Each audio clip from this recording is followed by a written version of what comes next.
क्या आपने कभी महसूस किया कि जीवन में कुछ कमी सी है?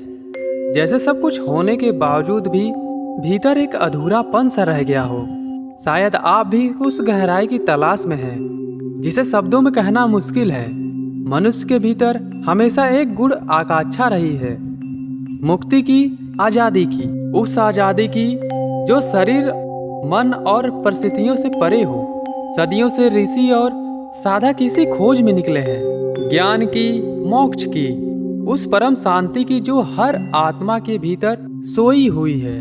पर सवाल यह है कि क्या हो अगर सच्ची स्वतंत्रता की कुंजी वैसी ना हो जैसे हम सोचते हैं। हमने अक्सर मोक्ष को गलत समझा है। कई लोग मानते हैं कि स्वर्ग जाना या कर्मों से छुटकारा पाना, पर वास्तव में मोक्ष इससे कई अधिक गहरा है। आज की आध्यात्मिक दुनिया में कई बार प्राचीन ज्ञान को सतही चमक में लपेट दिया जाता है।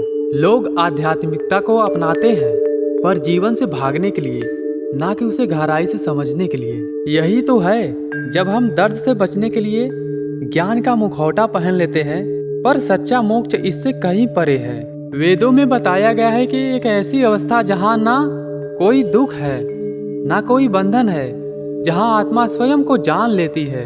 यही नहीं, हर पहचान, हर विचार, हर भूमिका के पार जाकर वह अपने सच्चे स्वरूप को पहचानती है।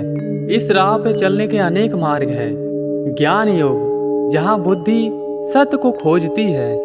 भक्ति योग, जहाँ प्रेम सब सीमाओं को मिटा देता है।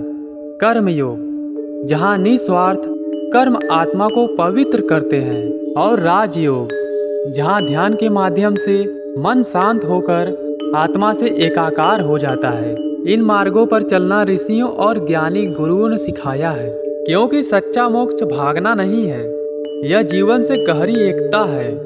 यह वो अवस्था है जहां हम दुनिया में रहते हुए भी उससे बंधे नहीं रहते। मोक्ष जीवन से पलायन नहीं, बल्कि जीवन को उसकी पूर्णता में जीने की कला है।